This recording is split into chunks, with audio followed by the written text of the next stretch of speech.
What is going on, everyone's? We are here and we are back with another episode of Is My Point Valid?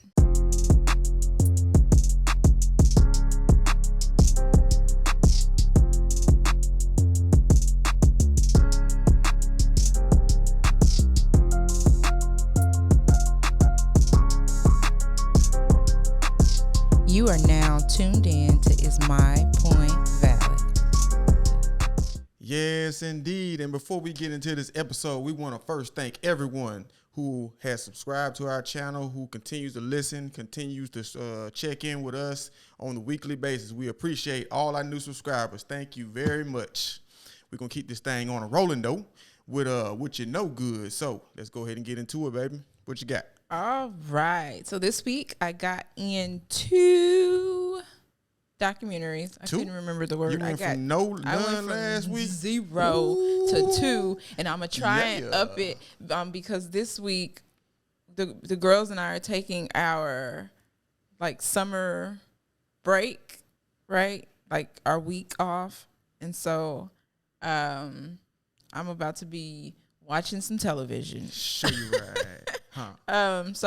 But I got in. The first one I watched was Youre Watching video music box, and you watched this with me. I think I watched it on Wednesday, I think. Anyway, this is directed by Nas. So Nas put this together. He did that too. He did. It was really good. Yeah, that boy did that. He was also an executive producer on it as well. But this is where he's talking to Ralph McDaniels, who is the founder of Youre Watching. When I first seen Ralph, I thought he was talking about Ralph Tresvant, but he wouldn't.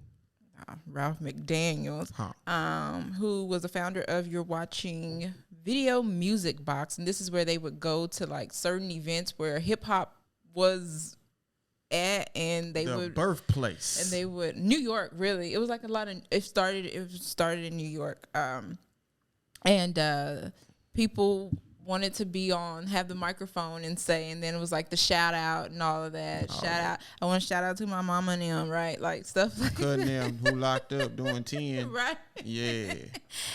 So that was on Showtime. It was really good. It was really good. You see the rise, and also in that there was a fall because of how media was changing, and so how the cable was changing. Nobody really wanted to, technology. You know what it is. And they also showed how MTV took their idea. Goodness gracious. They just be taking stuff, just taking things, calling it their own, and but it wasn't a loss. It was because Youre Watching video music box knew that it was specific to them. They were doing hip hop, rap, Jay-Z. And then when they did take the blueprint, they switched the game up. You know what I'm saying? So they started heading more towards hardcore, more underground type people. Yeah, trying to discover more people. So yeah, they were the pioneers for that as well. So it's called Youre Watching video music box. It's on Showtime. The second documentary that I watched on Showtime as well was NYC Point Guards. So these are New York City best point guards. I was gonna say point guards that came from New York City. This was a fun thing because I didn't know Kenny Smith was from New York. That was amazing. I was like, oh. I didn't know he was as influential as he is, but Nah, he is, but I didn't know that he was from New York. I didn't know Stephen A was from New York. Amazing. Anyway, he has nothing to do with this. With his little Bozo the Clown looking self. But the people that they talked about were Kenny Smith, God, Sham God. If you know the move, the Sham God move. No, got it. No, okay. No. If you watch the documentary, you'll see what I'm talking about. Or you Google it.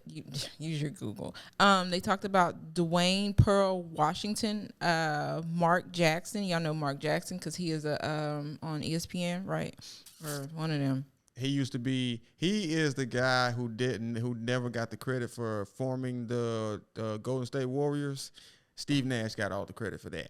But he was the person who was there before Steve Nash, and he initiated the process of all those championships. So so they black man behind the white man who don't get recognition. But with him. And then they talked about the New York City Gauchos, Rod Strickland, Stefan Marbury. I was going to say.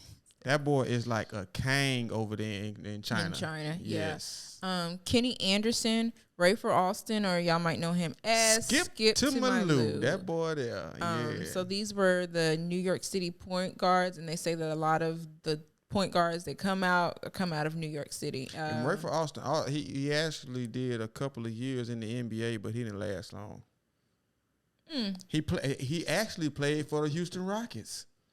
Did he? Yeah, I believe he did. Yes, and hold on, we're gonna check on that. We're gonna get back with you on that. Did he? How you spell Rafer? Rafer Austin. He played for the Rockets. Yeah. He did. Mm-hmm. Don't remember him. Yeah. I told you he didn't last long. How long did it say? I just remember him from and one. That's it. I don't remember him from anything else. He played in the NBA from 1999 to 2010.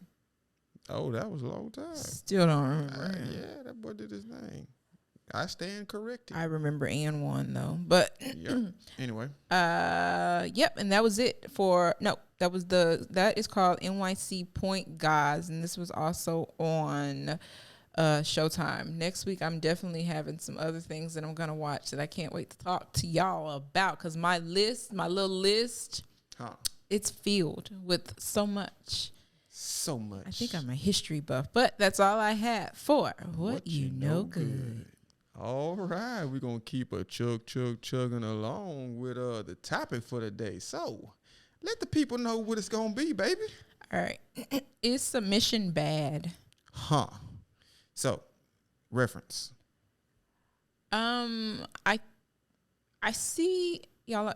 I see things on social media, and I see things, and things make me say, Hmm. And so from when I go from that, I start looking into maybe some preachers or pastors who might have spoken on this, and then I Google and I look and see, and then I look up the definition. I don't just use the Google. I actually use a physical dictionary. Whoa. Here you go again. You know how I feel about you reading now. How I feel about that. And so since we have like 6 of them, I look at each one because all dictionaries say different definitions. The Webster got a different definition in Oxford. Whoa. I was like, wow. Yeah. Webster and Oxford definitely weren't on the same page. It's different. So, but I saw that a lot of people see submission as this bad thing. And I was like, how is it bad? And I say a lot of people, and I have to include myself in that because I did not understand it. And when you don't understand something, you tend to go with the masses. And sometimes when you go with the masses, you take that M away, you make a out yourself, right? And so I was just looking at, like, how is submission bad? Because we're told to do this. We're told to, help one another. We're told to do this by whom? Here we go. Biblically, you got to clarify, because I know when you say they, people automatically assume the masses. No, I'm not following people. Who you following? God. Today we gonna have service. No. So it is told to us that we should submit to each other, and I think the thing that people get confused is because it says, wives, submit to your husbands, but you don't continue to read further down, and it says, husbands, love your wives as you love the church. What does that mean? I'm gonna tell you. Hold on, let me stop you. Okay. It means absolutely nothing to those who don't love the church. So, proceed. And so people look and like, what does that mean? And to love the church, what I learned recently is we are, when people think of marriage, they think of course, it's a man and a woman, right? But marriage is also God and the church. We Christians are the church. We are, right? Yeah. And God is the bride. Yes. Okay. God is the bride and we are the church. So because we are the church and the way that we love God, we are supposed to love each other in that way. So we submit to God. I should submit to my husband, and my husband should love me as if he loves the church. Yeah. And As did I explain that correctly? Not as if, as though he loves the church. Right. So that's where I learned, like, that makes perfect sense. Marriage is not just about me and you. Yo mama and your cousin too. Rolling down the strip on road. Okay. So that's not what it is. And so we are being told to submit. And I think we look at submit like I have to do things for you. And because that's how I looked at it. Like, I have to do things for you. And I would complain about it. Right. I would complain about it because it was like, I have to do this for you. With teeth cringe. I have to do this for you. And then I also... What you gonna do for me? That was what I was going to get to. We always want something in return. Yes. And it was like, but if somebody's not doing anything for you, do you stop? Like, and because my mind goes to what for me, one thing I don't like to do, or is not that I don't like to do it. It's just because you have to come up with things. It's cooking. That's not my forte. Yeah, I don't like it. And so one of the things is I have to, at first it was like, I have to cook. Like, I have to cook for you. I have to, and that's what my mind was going. I have to cook for you. I have to make this meal for you. But my mindset started changing because it's like, no, you're cooking for yourself. I got to eat too. Right. So it was like, in the process but that's not right neither. No, that's not how my thinking is. But it was just like, if you don't make this meal, ain't nobody eating. So what sense does that make? Who you really care about? If you like, right? So yeah, I feel like I'm rambling. But why is there a negative conversation when the word submission is brought up? Because I feel like this. No one wants to be a follower. Everyone wants to feel like they're leading the situation. When, in fact, you're probably not. You just want to feel like you are. So I feel like a lot of people have a problem with being a follower, even though the world is built around following. They just don't want to say they are. So no one wants to, everyone wants to lead. And that's where, no one wants to be below. Or they don't want to feel like they're below or less than. I just had another question that I did not have on here. Do you think that society has played this role in twisting the woman's brain and thinking that submission is bad, that being under a man is this terrible thing, and that once you're under a man that you can't do anything else? You no longer have your individuality. You're no longer a woman. You're always going to be a servant of your man. We watched Coming to America yesterday, and he was like, can you do anything? Whatever you like. Whatever you like. Well, all right. So what's your favorite meal? Whatever you like. And so I feel submission does not take away me saying whatever you like, because I sure as heck don't like half the things that Brandon like, and Brandon don't like half the things I like. I know like. I'm not gonna lose myself in trying to be like. But that's a thing. And okay, so perhaps because a lot of our parents were lost. Our mothers lost themselves within their marriages. So perhaps the child or people our age have looked at that and been like, no, I don't want no relationship because I don't want to be that. Maybe. Yeah.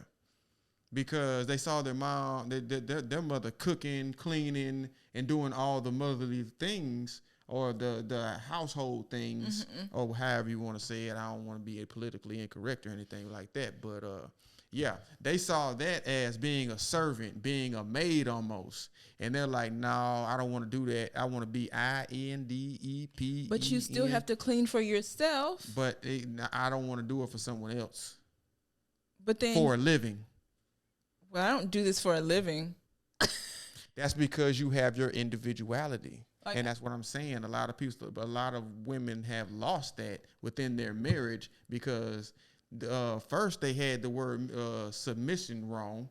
And then they're acting off of that wrong definition, so they're feeling like I got to do everything. They're going off the dictionary definition of what submission is, and I'm like, you know what? I didn't sign up for this.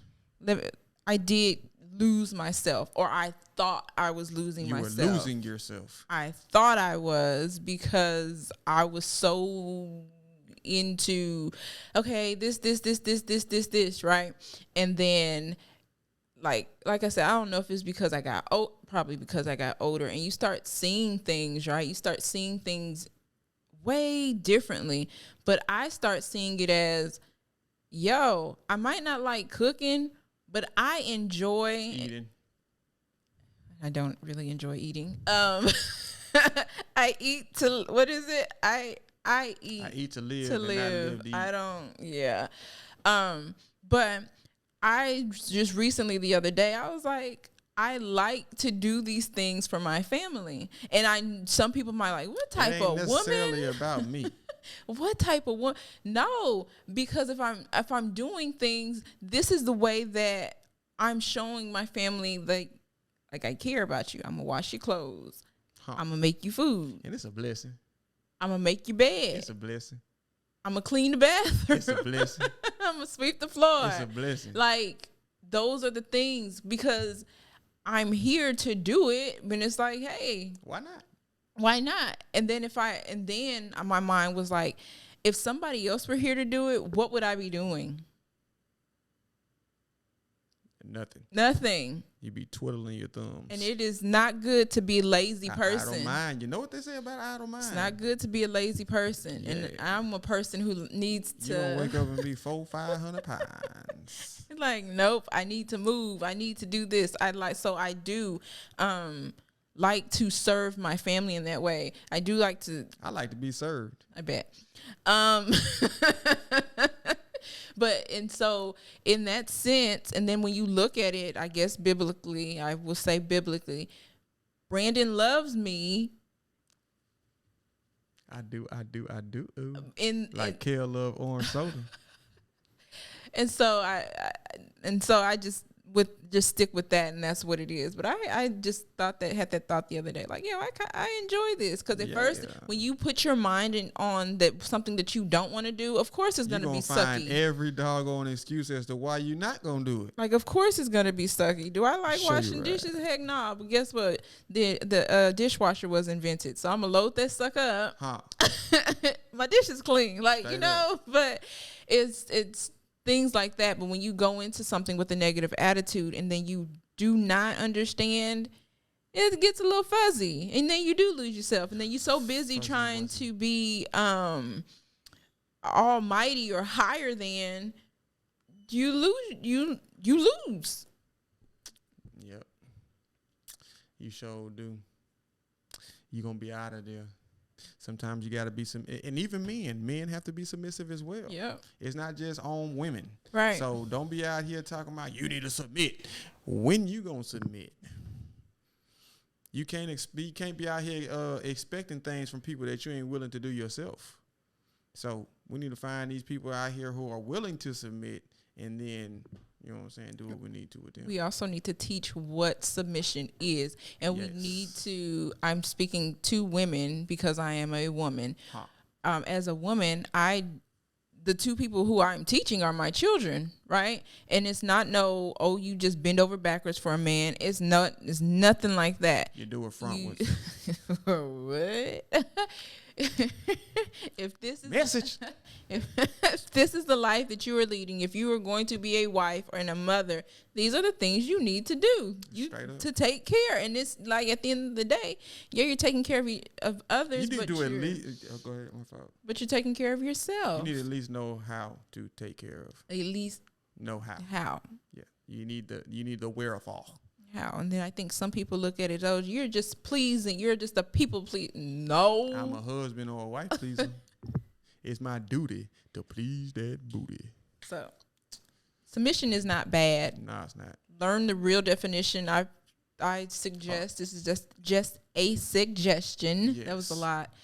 Read the Bible to get a clearer understanding of what it is. If you don't want to read the Bible, then just Google something. Don't even really Google. I mean, you need to find out somehow. You need to find some kind of information to replace that misinformation that you already done cluttered your mind with.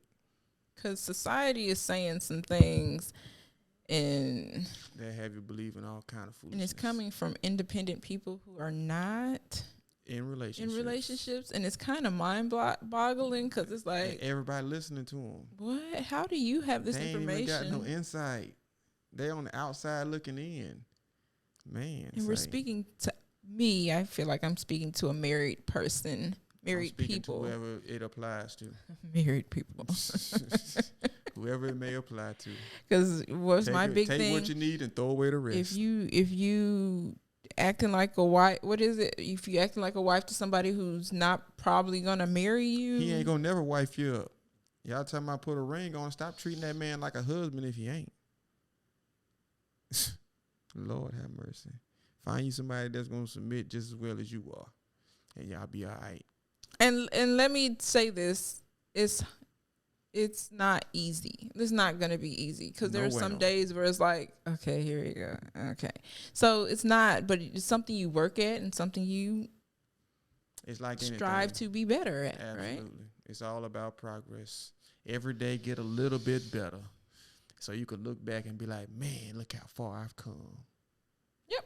Show you right. But do y'all think submission is bad? What is your definition of submission? Are me and Brandon making any sense? Because I feel like we were rambling a little bit.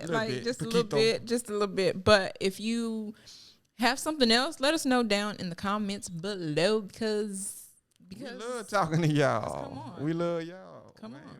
Give us some feedback, God dog it. And in the process, tell somebody that you know about these conversations because we all need to be involved. For real, if you like what we saying, pass it along. Pass it on. But you ready to wrap it up? No, I'm done. All right. So before I rudely interrupted her, you know what I'm saying? We was about to get on up out of here with On This Day in Black History. So today is August the 22nd. So on August the 22nd of 1989, Huey P. Newton, the co-founder of the Black Panthers, lost his life. And it was tragic. Yeah, he lost his life. He died. Yeah. Him died, him gone. Rest in peace to Huey P. Newton. You feel me? If anybody don't know who he is, then y'all need to look him up because you should know who he is. But anyway, before we get up out of here, once again, we want to thank everybody who continues to subscribe, all of our subscribers, new subscribers, old subscribers, everybody who listens. We appreciate you. Y'all continue to rock with us. We'll be back next week on Monday with another episode for y'all behind. We're going to see y'all next week. Peace, love, and soul like Soul Train.